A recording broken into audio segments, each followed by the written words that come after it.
Hello everyone, welcome to Study Squad. I am Shivani Chauhan. इस video में हम देखने वाले हैं क्लास 8th साइंस की बुक का चैप्टर 5 कोल एंड पेट्रोलियम के एमसीक्यूज। चैप्टर हम लोगों ने हमारा जो चैनल है लर्नर बी वहाँ पर कंप्लीट किया हुआ है। क्वेश्चन आंसर्स भी वहाँ पर अवेलेबल हैं और अब हम लोग देख रहे हैं इसके एमसीक्यूज।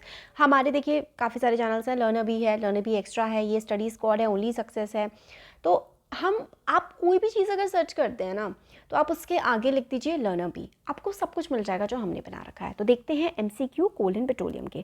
तो पहला जो क्वेश्चन है, क्वेश्चन 1 है wind sun and hydro power are. तो विंड हो गया, सन हो गया, हाइड्रो पावर हो गए, ये क्या है? तो क्या ये रिन्यूएबल सोर्स ऑफ एनर्जी है? पहली चीज़ यहाँ पे सोर्स ऑफ एनर्जी की बात करी जा रही है क्योंकि कोल और पेट्रोलियम है, ये भी क्या है? सोर्स ऑफ एनर्जी है। तो इससे रिलेटेड इस चैप्टर में हम लोग जो सोर्सेज ऑफ एनर्जी यानी कि जिससे हम लोग गाड़ी चला सकते हैं, इलेक्ट्रिसिटी बनती है, वो होते हैं सोर्सेज ऑफ एनर्जी। तो ये wind, sun and hydro power क्या है, कौन से सोर्स ऑफ एनर्जी हैं? तो देखो इसका आंसर है ये रीन्यूएबल सोर्स ऑफ एनर्जी है। दो टाइप के सोर्स ऑफ एनर्जीज होते हैं, हम लोगों ने ज्योग्राफी में भी पढ़ा है और हम लोगों ने साइंस में भी पढ़ी है ये चीज़ कि सोर्स ऑफ एनर्जी दो तरीके के होते हैं, एक होते हैं रीन्यूएबल और एक होते हैं नॉन रीन्यूएबल। तो जो रीन्यूएबल होते हैं वो दोबारा से बन जाते हैं या फिर हमें लगातार मिलते रहते हैं, जैसे कि सूरज की रोशनी कभी ख़त्म नहीं होती है। इसी तरीके से जो पानी है वो दोबारा से बारिश बन के बह जाता है, हवा हमेशा चलती रहती है। तो हवा, पानी, सूरज, पटप, पानी, ये नहीं है कि आप बहुत ज़्यादा बर्बाद करें या मतलब बिल्कुल भी बर्बाद नहीं करना चाहिए, यूज़ करना चाहिए। तो ये जो है ना हाइड्रो पावर का मतलब होता है पानी की मदद से जब बिजली को बनाया जाता है तो उसको हम लोग बोलते हैं हाइड्रो पावर। तो हाइड्रो पावर हो गया, सन हो गया, विंड हो गया, ये हमारे रीन्यूएबल सोर्सेज ऑफ एनर्जी हैं। तो our answer is A, renewable source of energy.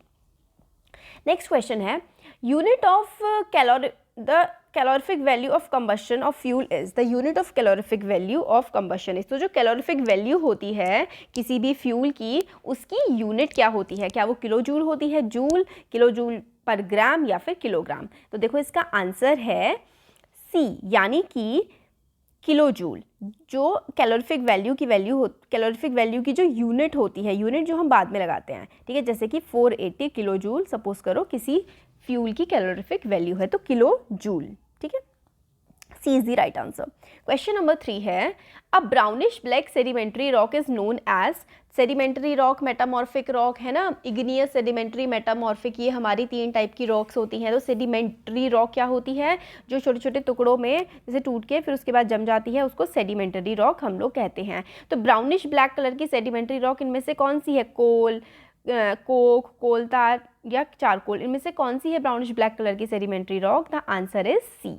तो जो कोयला, सी इज द आंसर, कोयला ब्राउनिश ब्लैक कलर की सेडिमेंट्री रॉक है, आंसर इज सी।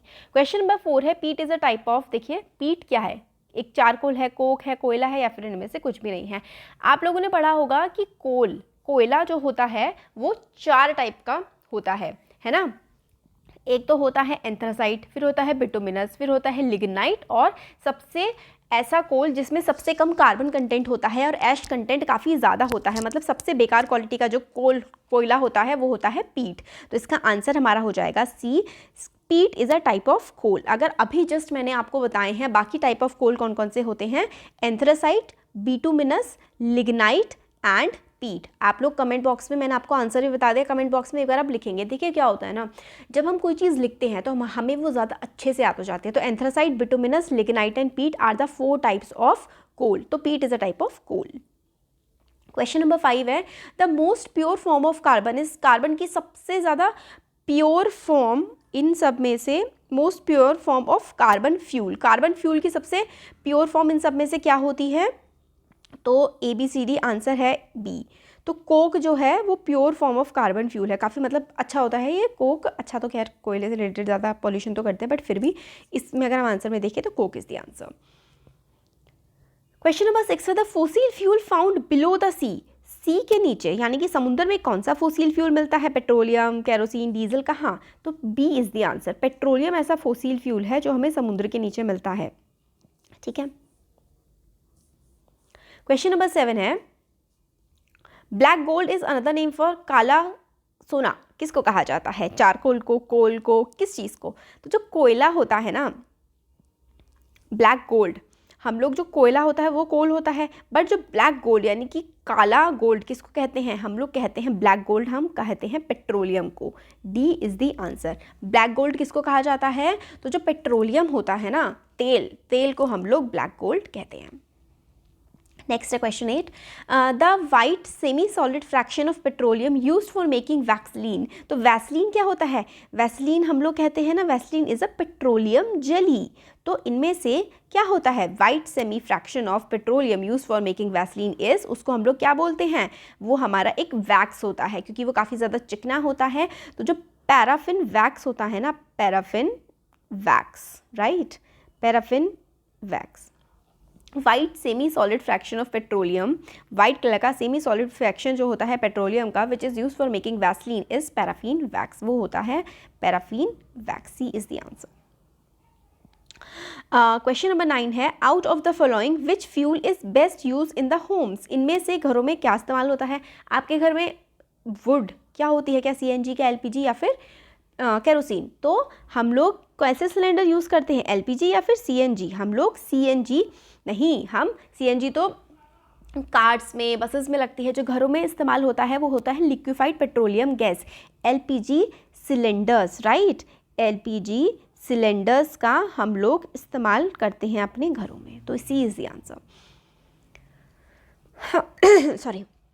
क्वेश्चन 10 है, मिनरल्स क्या होते हैं, नेचुरल रिसोर्स होते हैं या इन एग्जॉस्टेबल नेचुरल रिसोर्स होते हैं या फिर एग्जॉस्टेबल नेचुरल रिसोर्स होते हैं। तो एग्जॉस्टेबल भी हो सकते हैं और इनएग्जॉस्टेबल भी हो सकते हैं। तो मिनरल्स आर नेचुरल रिसोर्स, हमें नेचर से मिलते हैं। तो देखो यार, mineral exhaustible and non exhaustible दोनों हो सकते हैं, तो इसका सही आंसर ए होगा, राइट, इसमें गड़बड़ है, सी, ए इसका ज़्यादा परफेक्ट आंसर होगा। पेट्रोलियम इज मेनली, वैसे हम लोग क्योंकि मिनरल्स किसको कहते हैं, कोल, पेट्रोलियम, नेचुरल गैस को मिनरल्स कहते हैं, तो एग्जॉस्टेबल भी चलो ठीक है, सी भी मान सकते हैं और ए भी मान सकते हैं। आप सी ही लगा के आइएगा अगर इस तरह से आता है, और सिर्फ नेचुरल रिसोर्स आए तो नेचुरल रिसोर्स लगा दीजिए। इनएग्जॉस्टेबल का मतलब होता है जो ख़त्म ना हो, एग्जॉस्टेबल का मतलब होता है जो चीज़ खत्म हो जाए, जो चीज़ खत्म हो जाए उसको हम लोग कहते हैं एग्जॉस्टेबल। तो एग्जॉस्टेबल नेचुरल रिसोर्स हमारे होते हैं minerals. C is the answer, A से ज़्यादा बेटर, ठीक ही सी है। Question number 11, petroleum is mainly a mixture of which of the following class. Petroleum इनमें से किसका मिक्सचर होता है, तो भाई किसका मिक्सचर होता है पेट्रोलियम, कार्बोहाइड्रेट्स का, हाइड्रोकार्बन्स का, इनमें से किसका मिक्सचर होता है। तो आंसर इज सी, हाइड्रोकार्बन्स, ठीक है, हाइड्रोकार्बन्स का मिक्सचर होता है पेट्रोलियम में हाइड्रोजन और कार्बन दोनों के दोनों मिलकर के बनते हैं, जैसे कि मीथेन CH4 है ना, सारे के सारे CH4, फिर उसके बाद C2H2, C3H4, ये सारे के सारे हाइड्रोकार्बन्स होते हैं। पेट्रोलियम जिस भी टाइप का होता है, चाहे वो कोल हो, पेट्रोलियम, सारे के सारे हाइड्रोकार्बन्स होते हैं, इसमें हाइड्रोजन और कार्बन दोनों के दोनों प्रेजेंट होते हैं। C is the answer. Next है, which is not a coal product. इनमें से कोयले का प्रोडक्ट कौन सा नहीं है, तो हमें दिख ही रहा है, देखो लाइम है इसका आंसर, क्योंकि कोल तार, कोल गैस दोनों के दोनों है, तो सी इज़ द आंसर। जो लाइम है वो कोल का प्रोडक्ट नहीं है। क्वेश्चन नंबर 13 है, विच of the following is a petrochemical. इनमें से पेट्रोकेमिकल कौन सा है, यानी कि पेट्रोलियम से बनने वाला केमिकल कौन सा है। तो अभी हमने देखा था कि पैराफिन वैक्स जो है, जो हम लोग वैसलीन बोलते हैं, वो पैराफिन वैक्स होती है, तो पेट्रोकेमिकल यही हो गया ना, T is the answer. Coke क्यों नहीं है, क्योंकि ये कोल से बनता है, और कोयला और पेट्रोल में बहुत अंतर होता है। कोयला मिलता है ज़मीन के अंदर से और पेट्रोलियम मिलता है हम लोगों को समुद्र के और या फिर नदियों के अंदर से। Answer is D, paraffin wax is a petrochemical. ठीक है बच्चों, paraffin wax is a petrochemical. D is the correct answer. Question number 14 है, conversion of dead vegetation into coal. Dead vegetation, कोयला कैसे बनता है, जो पेड़ पौधे होते हैं जब वो मर जाते हैं, सड़ जाते हैं, ज़मीन में दबते जाते हैं सदियों तक, फॉर मिलियंस ऑफ ईयर्स, उसके बाद कोयला बनता है। तो conversion of dead vegetation into coal is known as carbonisation, carbon बनता है। ठीक है, कार्बनाइजेशन का प्रोसेस क्या होता है, जब जो डेड वेजिटेशन होता है, जो पेड़ पौधे मर जाते हैं, उससे जब कोयला बनता है, तो उसको हम लोग, उस प्रोसेस को हम लोग क्या कहते हैं, उस प्रोसेस को हम लोग बोलते हैं कार्बनाइजेशन। ठीक है, कार्बनाइजेशन का प्रोसेस क्या होता है, जब पेड़ पौधे डेड वेजिटेशन, जो डेड वेजिटेशन होती है, जब वो सड़ने लगता है, उससे हमारा कार्बनाइजेशन का प्रोसेस होता है। A carbonization is the right answer. Question number 15 है फुल फॉर्म ऑफ एलपीजी। थोड़ी देर पहले मैंने आप लोगों को एलपीजी की फुल फॉर्म बताई थी। एलपीजी की फुल फॉर्म होती है एबीसीडी। क्या है सर फटाफट देखिए, आप लोगों को ना पार्टिसिपेट करना है। आप लोग पार्टिसिपेट करेंगे तो आप लोग को गेम जैसा लगेगा। आपने क्वेश्चन पढ़ा, फिर वीडियो पॉज करिए और कमेंट बॉक्स में कमेंट करके आंसर बताइए, आपको भी बड़ा मजा आएगा सच्ची। और अगर आप लोग कमेंट बॉक्स में नहीं करते हैं तो एक पेपर पेन ले लीजिए और साइड साइड में अपने आंसर्स लिखते जाइए। तो फुल फॉर्म होती है एलपीजी की liquefied petroleum gas. LPG is liquefied petroleum gas. Question number 16 है a natural gas stored under high pressure is called. Natural gas को जब बहुत ज़्यादा हाई प्रेशर में स्टोर करते हैं, तो जब किसी भी चीज़ को आप लोग बहुत ज़्यादा कंप्रेशन में स्टोर करते हैं तो उसका कंप्रेशन का मतलब ही प्रेशर होता है। तो जो अगर आप लोग किसी चीज़ को बहुत ज़्यादा कंप्रेशन में स्टोर करते हैं, कंप्रेशन का मतलब ही होता है आपने किसी चीज़ को बहुत ज़्यादा प्रेशर में स्टोर किया है। तो या फिर मतलब आप किसी चीज़ को बहुत ज़्यादा प्रेशर में या फिर कंप्रेशन में करते हैं, उसी को प्रेशर कहते हैं। तो CNG is the right answer, compressed natural gas. Question number 17 है name the petrochemical product used for surfacing of road. Road के सरफेस बनाने के लिए आप लोग कौन से पेट्रोकेमिकल का इस्तेमाल करते हैं? पीट, लिग्नाइट, एंथ्रासाइड या बिटुमिनस? तो आंसर इज बिटुमिनस। ये क्वेश्चन बहुत इंपॉर्टेंट है, मतलब आपके एग्जाम में मैं गारंटी ले रही हूँ कि आपके चाहे मिड टर्म में आए, क्लास टेस्ट में आए, हाफ ईयरली में आए, ओरल में आए, आपसे ये क्वेश्चन ज़रूर पूछा जाएगा। बहुत इंपॉर्टेंट क्वेश्चन है। The petroleum product use for surfacing of road. Road की सरफेसिंग करने के लिए कौन से पेट्रोलियम प्रोडक्ट का इस्तेमाल किया जाता है? तो the answer is D, bituminous. Bituminous का इस्तेमाल किया जाता है रोड्स की सरफेसिंग करने के लिए। Question number 18 products obtained by the process of destructive distillation. Destructive distillation के प्रोसेस से आप लोग कौन सी चीज़ें इसमें से बनाते हैं? तो answer is A, coke, coal tar and coal gas. Coke, coal tar, coal gas आप लोग डिस्ट्रक्टिव डिस्टिलेशन का इस्तेमाल मतलब डिस्टिलेशन के प्रोसेस का इस्तेमाल करके आप ये चीज़ें बनाते हैं। नेक्स्ट क्वेश्चन है the mining of oil under sea is term as. Sea के अंदर यानी कि समुद्र के अंदर जब आप लोग माइनिंग करते हैं, आप लोग नहीं करते ऑब्वियसली जो लोग करते हैं और पेट्रोल निकालते हैं उसको हम लोग कहते हैं शोर माइनिंग। आंसर है सी, शोर माइनिंग कहा जाता है। शोर का मतलब होता है समुद्र का किनारा। तो समुद्र के किनारे में समुद्र में जा करके जब पेट्रोल निकाला जाता है उसको शोर माइनिंग कहते हैं। क्वेश्चन नंबर 20 है main constituent of LPG. LPG में मेनली क्या होता है? मीथेन, ब्यूटेन, प्रोपेन या फिर इथेन? तो आंसर इज बी, एलपीजी में ब्यूटेन होता है mainly. And this is very important, बहुत इंपॉर्टेंट है कि एलपीजी में क्या होता है? एलपीजी में होता है butane.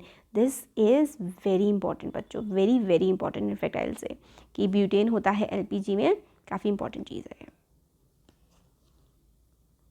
Question number 21 is name the petroleum product use for surfacing of roads. ये अच्छा फिर से आ गया, तो bitumen is the right answer.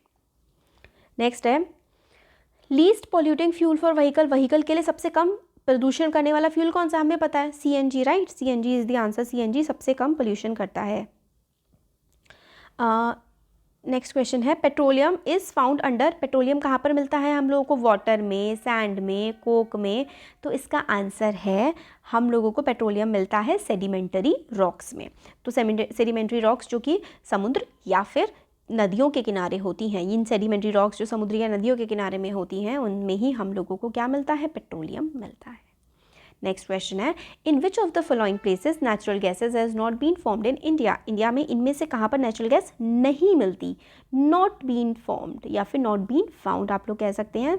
तो आप लोगों से पूछा गया है कहाँ पर नहीं मिलती है, ये नहीं पूछा कहाँ पर मिलती है, नॉट फाउंड पूछा है।